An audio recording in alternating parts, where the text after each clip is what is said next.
Hey guys, it's Matt from Two Bogans. Would you believe it or not, we're back working on the 4Runner. So basically what we're doing today is we're replacing the water pump. Hopefully that goes all great. So just taking all the bits off at the start. So I'll drain the coolant, take the radiator off, crankshaft, pulley, timing belt cover and stuff like that. I don't have to do anything with the timing belt today, so that's great because we replaced that not too long ago, Gus and I. So we'll get into that. We'll see how it goes. Hopefully it goes all sweet. We've got a few other bits or bobs to do this today as well. Additional parts and whatnot to fix up, but yeah, wish us luck.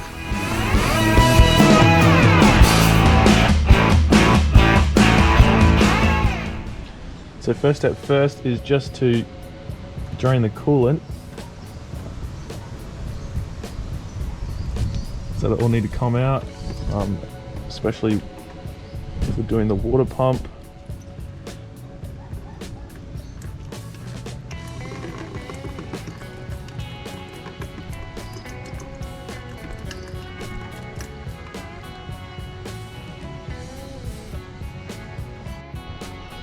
Alright, so what we're doing now is we're draining the system. So just drain the radiator, now we have to drain the block. I'm not sure you can see that spanner down here, but that's connected to the engine block drain plug. Bit of a bastard, but yeah, we'll drain that and should be good to go from there. Alright, so now we've got we've emptied all the coolant, we've gotten the fan shroud and the fan out. Next is the drive belts, so just a couple tensioner pulleys and we'll rip them all off. Then we can get under here and fix the water pump.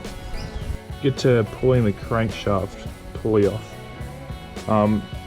Lots of people tend to, I don't know, you're supposed to use a puller, or you can use impact wrench if you have one that turns 90 degrees, or you take the radiator out. But what I've done, and I've done a couple times now, get a big old breaker bar if you have one, stick it all the way up, and then what you're doing is once you align the top dead center,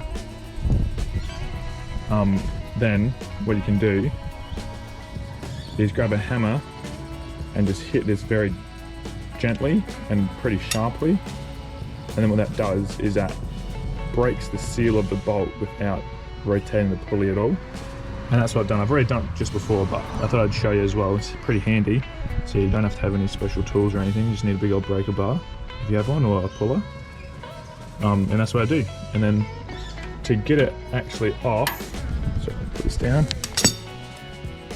what I've done is you undo the bolt, bring it all the way, almost all the way out, but leave a little bit of the thread in, just so it's still sitting there, so you can't pull it out. And then what I've done is I just shake the pulley with both hands and pull it out until it comes off of the crankshaft. Because last time I did this, I took the bolt all the way out, and then I just pulled it off and hit the radiator and put a hole in it right here, and that is what caused or started all this overheating problem. So yeah, this time I've remembered to just leave that out or in just a little bit, so then when I pull this off it only hits the bolt and not the radiator. Anyway, I hope that's helpful. Sometimes you don't need a puller if you have a big breaker bar, or you can do a puller if you want. But alright, so now the crankshaft pulley's off, job done. It worked really well.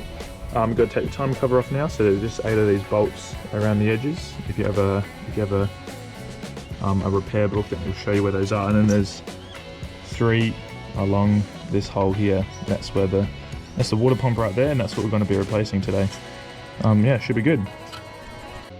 While we're trying to take the timing belt cover off, there's a little bolt in here. I'm not sure if you can see that. That's one of them. It's hiding behind this pulley. So I'm going to take off the AC compressor, and I won't take it fully off and degas and everything. I'm just going to put it off to the side, and hopefully that allows us we can either get to this wishbone piece here and then access it through that, or if we don't have to take that off, hopefully I can just get in there with a spanner or something. So yeah, it's just 4 bolts on this. There's one there, and there's a couple down the bottom as well. Pretty easy to do. Alright, forgot to show you this part, sorry, but water pump has just come out. So I've taken some bolts off there, so everything moves pretty well. But yeah, there's 6 bolts on the water pump down there, and you can see that it's off now.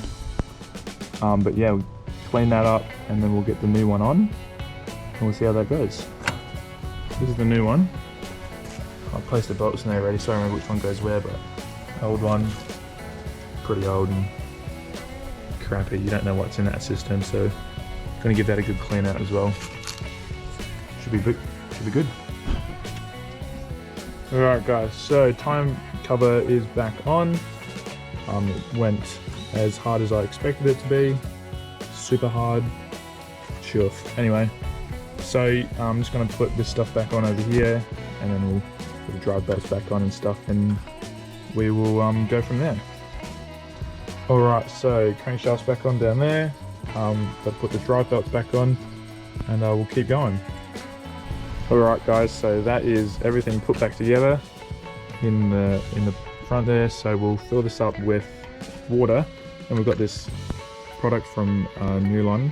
It's going to give the system a good flush. We'll leave it running for about 45 minutes to an hour, then we'll flush it again, then we'll put some brand new coolant in there, and hopefully that solves my overheating problem. Hey guys, I just remembered that I didn't record an outro for last week's video, so this is the week after we did the water pump. But yeah, so far the water pump's been handling great, no signs of overheating yet, although it hasn't been overly hot, but I'm being optimistic about the chances for that. It seemed like the engine flush and the water pump did what it was supposed to. And the rocker cover bolts are great, nothing's been leaking at all, so I think that's a job well done. We'll keep you updated if anything changes, but yeah, thanks for watching this video, the water pump on the 4Runner. We'll get some more videos out soon. See you guys. Don't do that, kids. Choof.